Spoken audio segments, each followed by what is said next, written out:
안녕하십니까. 밸류바인의 구자룡입니다.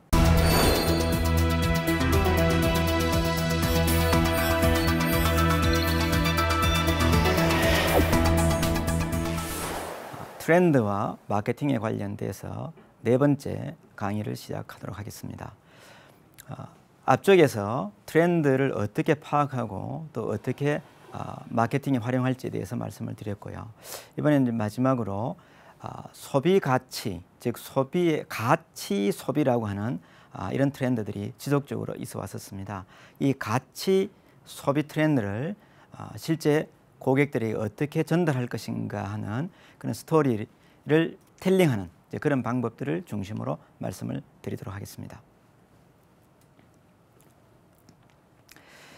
그래서 가치 트렌드에 대응하기 위한 스토리를 가치로 전달하는 이런 방법들을 소개를 드리겠습니다.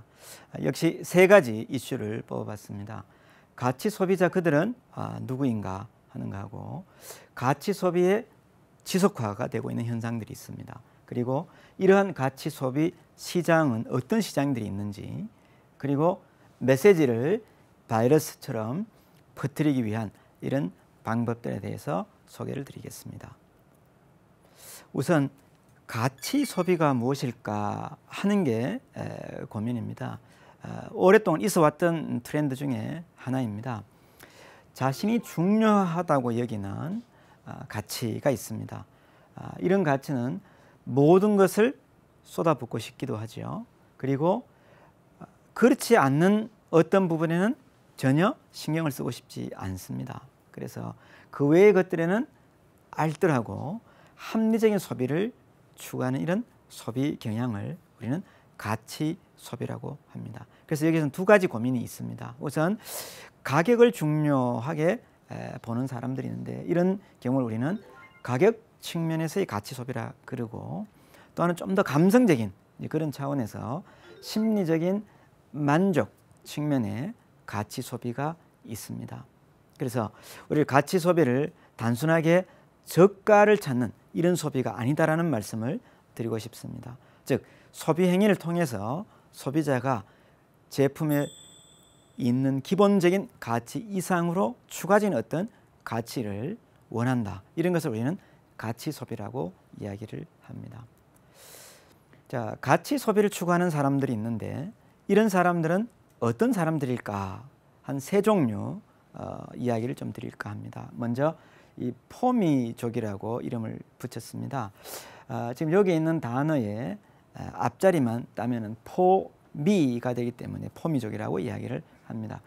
건강과 싱글, 그리고 여가, 편의, 고가, 이런 부분들을 추구하는 사람들이 바로 포미족이고 대표적인 가치 소비자들이라고 할 수 있습니다. 그래서 이들은 자신이 가치를 두고 있는 제품의 경우에는 다소 비싸더라도 과감하게 소비하는 이런 경향이 있습니다. 특히 1인 가구가 늘어나면서 이제 이런 경향들이 더 높아지고 있고요. 1인 가구들은 주로 결혼보다는 자신의 취미나 즐거움에 따라서 소비 생활하는 이런 사람들이 되겠습니다. 또한 그룹은 솔로몬족이라고 합니다. 솔로몬이라는 우리 판결 생각을 조금 해보시면 되겠습니다. 20, 30대의 젊은 사람들을 지칭하고 있습니다.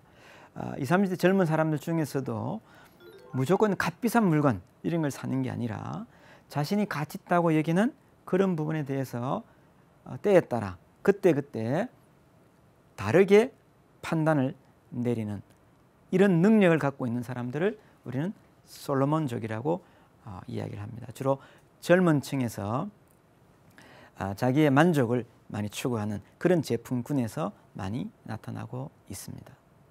자, 그리고 세 번째, urban 그래미족이라고 이야기를 합니다. 즉, urban이라는 도시를 이야기해요. 도시에 있는 할머니들, 특히 젊은 할머니, 보통 우리가 50대, 60대의 여성들이 여기에 해당되는 소비층이라고 할 수 있겠습니다.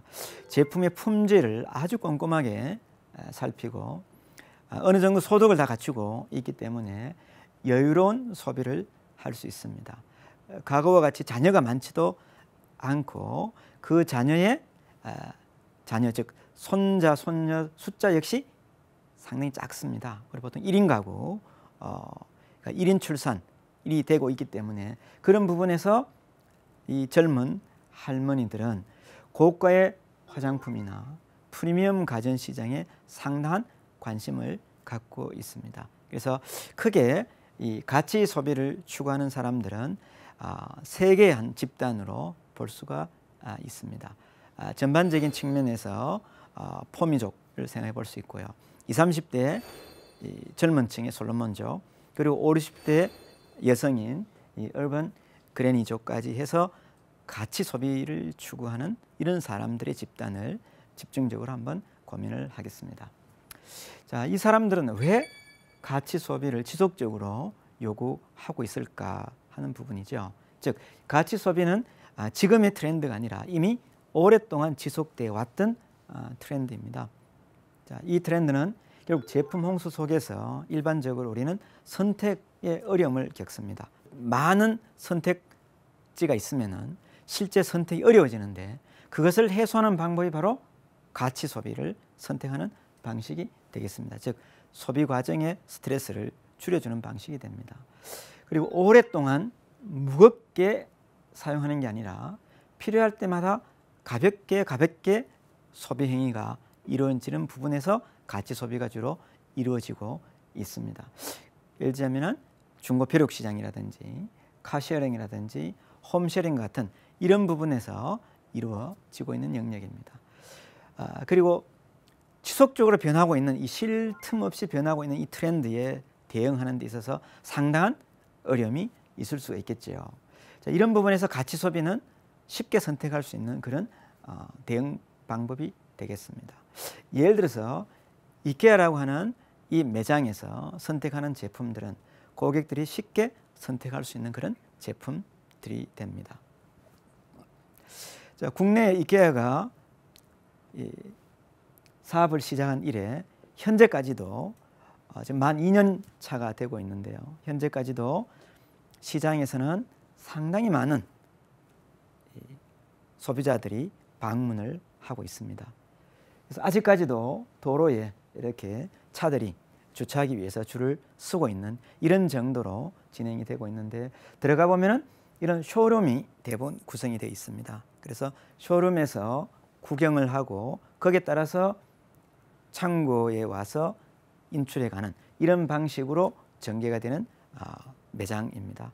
그럼 이런 이케아가 추구하는 비전은 많은 사람들을 위해서 더 좋은 생활을 만들어 주고자 하는 그런 비전을 갖고 있고, 그래서 이 비전을 실천하기 위해서 실용적이고 합리적인 이런 가격대의 제품을 내놓고 있습니다. 즉 실용적이고 합리적인 가격대의 제품이기 때문에 가치 소비자들이 보다 더 쉽게 선택할 수 있는 그런 범주의 제품들이 되고 있습니다. 물론 상품의 조립, 운반, 설치 이런 부분들이 소비자에게 전가되어 있기 때문에 소비자에 따라서는 상당히 이런 부분을 어려워하기도 합니다만은 그럼에도 불구하고 현재 이케아 광명점은 많은 사람들로 넘쳐나고 있습니다. 자, 이와 같이 성장이 예상되고 있는 이런 가치 소비 시장들이 있는데 대표적으로 앞쪽에 얼번 그레미족과 같이 이런 시니어 시장들이 있습니다. 나아가서 이 셀프 기프팅족, 즉 취미로 자기 스스로에게 선물할 수 있는 그런 시장들입니다. 주로 가전에서 이런 부분들이 있습니다. 대표적으로 본다면은 스마트폰 같은 경우가 여기에 해당될 수가 있습니다. 경우에 따라서는 어른도 아이도 모두 만족하는 그런 시장이 있기도 합니다. 특히 최근에 이 컬러링 북 같은 경우가 어른 아이 할 것 없이 모두가 가볍게 선택해서 즐길 수 있는 그런 가치 소비 시장, 즉 이와 같은 어른 아이 모두가 만족해야 할 수 있는 이런 시장도 가치 소비의 중요한 시장이라고 볼 수 있겠습니다.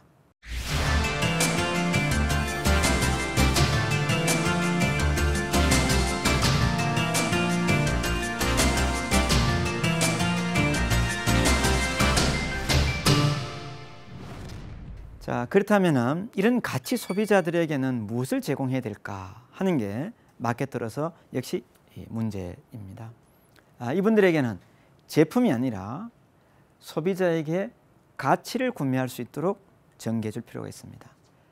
즉 보통 우리는 제품을 팔아야 된다고 하지만 사실 제품이 아니라 가치를 팔 수 있어야 됩니다. 그러기 위해서는 고객들이 진짜 원하는 소비 가치가 어떤 게 있는지 찾아봐야 되겠죠. 즉 가치를 선택하고 이렇게 선택된 가치들 중에서 진짜 가치를 만들고 싶은 어떤 가치를 찾아내야 됩니다.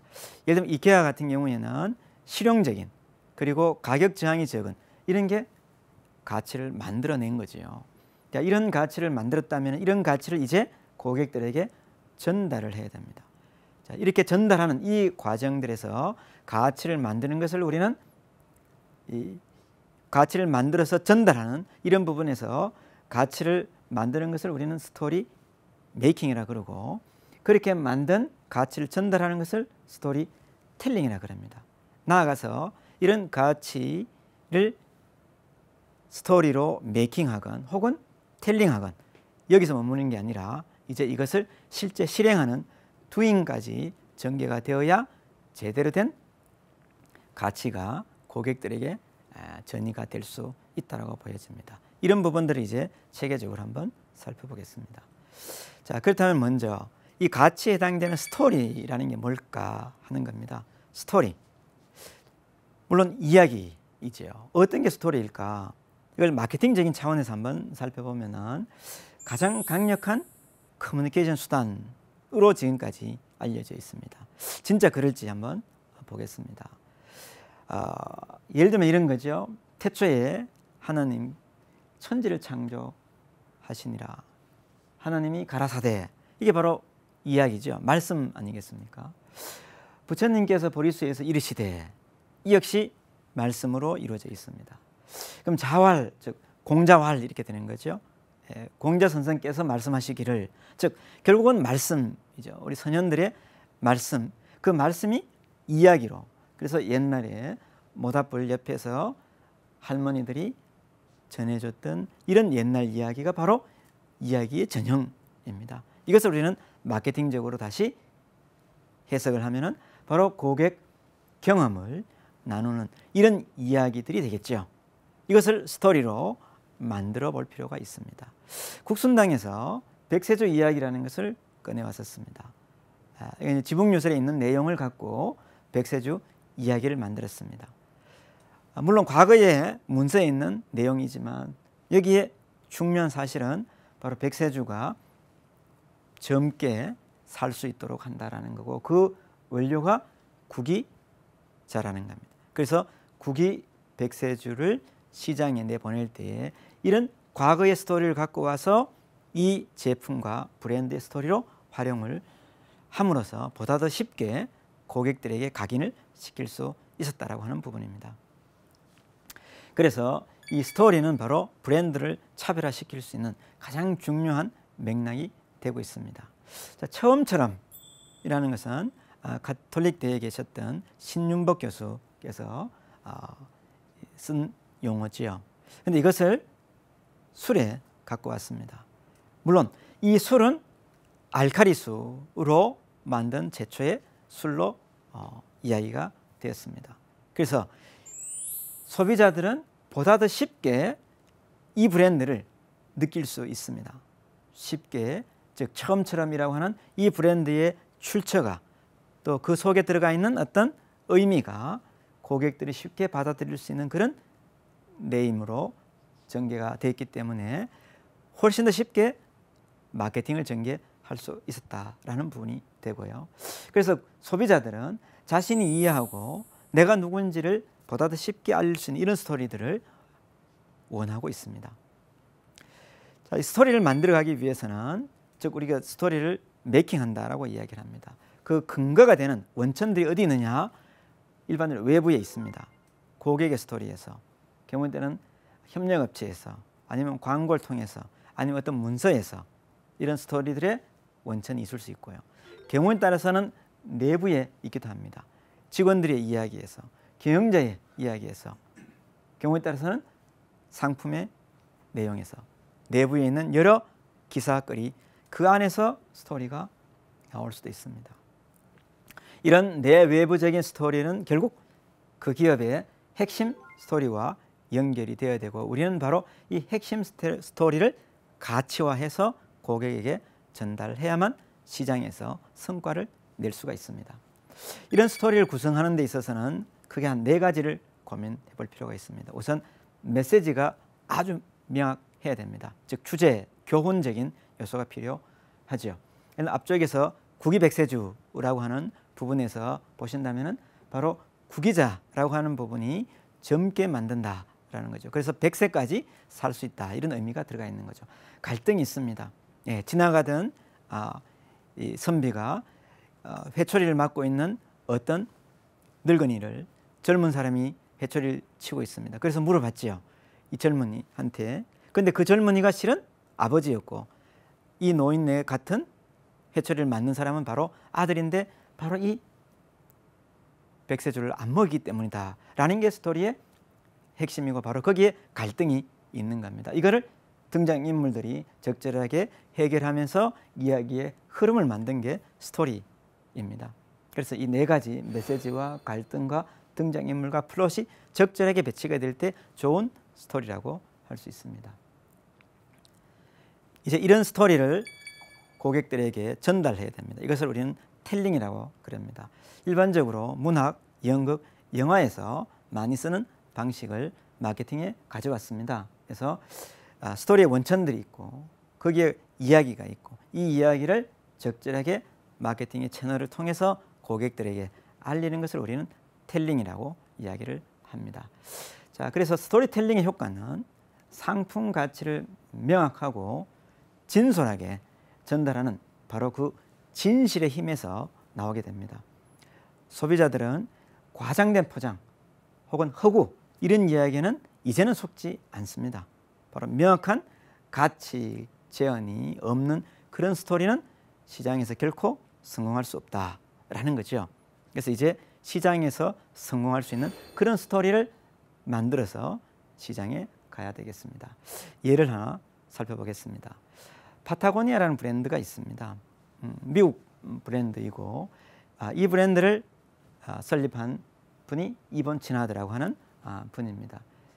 이분이 추구하는 가치는 바로 친환경 제품, 즉 좋은 장비와 옷을 만들고자 합니다. 그래서 매출의 1%를 지구를 위해서 기부를 하고 있습니다. 이익의 1%가 아니라 매출의 1%를, 소비보다는 전략을 강조합니다. 그래서 광고에 이 재킷을 사지 말라라고 하는 이러한 광고를 냅니다.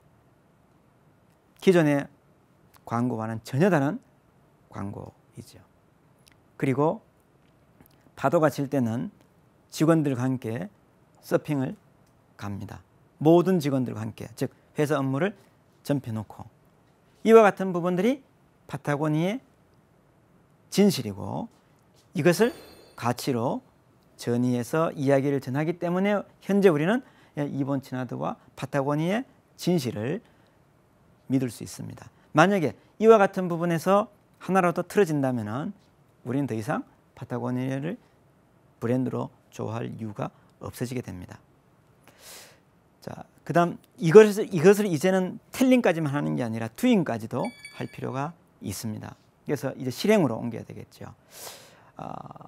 실행으로 옮긴다라고 하는 것은 이야기를 광고하는 거로 그치는 게 아니라 제품, 직원에 대한 보상, 이벤트 등 모든 활동을 직접 실현을 목표로 하고 있고, 나아가서 소비자들을 여기에 적극적으로 참여시키는 이런 활동을 우리는 두잉이라고 이야기를 합니다. 그래서 텔링만 한 기업과 두잉까지 한 기업을 보면은 주가 상승률이나 매출 증가율이 확연히 높은 것을 알고 있습니다. 이제는 텔링을 넘어서 두잉까지 할 수 있어야 되는 시장 환경이 되고 있습니다.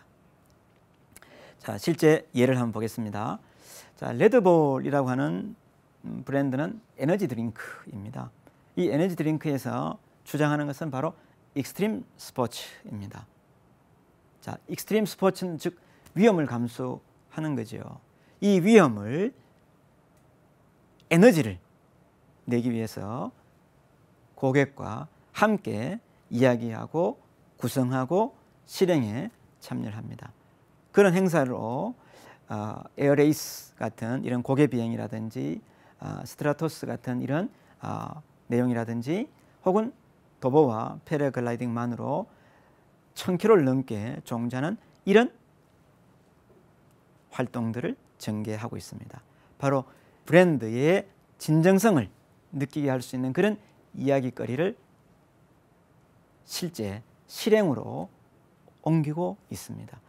이런 위험한 상황도 고객들이 스스로 사진을 찍고 동영을 촬영해서 그것을 SNS에 올리는 이와 같은 활동이 전개가 되고 있으니 고객들은 감동하지 않을 수가 없게 되는 겁니다. 자, 정리해보면 이런 겁니다. 메시지를 바이러스처럼 퍼뜨려야 됩니다. 자, 어떻게 해야 되느냐? 흥미를 자아낼 수 있는 그런 메시지를 찾아야 됩니다. 즉 스토리라는 것은 바로 흥미를 유발할 수 있는 그런 무언가가 있어야 됩니다. 예를 들면 이번 치나드가 파도가 칠 때는 서핑을 하겠다. 이와 같은 기업 문화에 관련되는 이런 창조적인 이야기. 전 세계 그 어느 기업도 파도가 칠 때 전 직원들이 서핑을 나가는 이런 기업은 없을 겁니다. 이와 같은 흥미를 자아낼 수 있는 그런 스토리가 만들어져야 되고요. 내용물보다는 스타일이 먼저 전해져야 됩니다. 애플 제품들의 대부분이 이와 같은 패키지를 통해서 고객에게 전달되고 있습니다. 전자시계임에도 불구하고 아주 고급스러운 시계로, 물론 이것만이 아닙니다. 기존의 스마트폰도 그렇고요, 노트북도 그렇고요. 기본적으로 애플을 이해할 수 있는 그런 스타일을 보여주고 있습니다. 디자인을 통해서. 그게 바로 스토리가 됩니다. 자, 고객이 원하는 가치, 그것이 무엇인지를 정확하게 정의하고 집어내는 게 무엇보다도 중요하고 이것은 바로 마케터의 고유 영역이라고 할 수 있습니다. 자, 이런 부분들이 정리됐다면 이제 어떻게 될까요? 지금 당장 행동에 옮길 수 있어야 됩니다. 마케팅은 죽은 게 아니라 제대로 안 했기 때문에 죽고 있는 겁니다. 이제 마케팅을 제대로 한다면은 앞으로도 마케팅을 통해서 기업이 무궁무진하게 지속 가능 경영과 성장을 할 수가 있고요. 그 속에 있는 마케터는 이 역시 마케팅 활동을 통해서 절정 경험에 도달할 수 있는 그런 영역이 됩니다. 그 가장 기본이 되는 게 뭐냐? 바로 시장을 제대로 이해하고 고객을 제대로 관찰해서 고객 행동 속에서 트렌드를 발견하는 것입니다. 트렌드를 발견했다면 이 트렌드를 제대로 해석하고 이렇게 해석된 트렌드를 제대로 실현할 때에 고객 만족이 완성이 되는 부분입니다. 지금까지 밸류바인의 구자룡이었습니다. 감사합니다.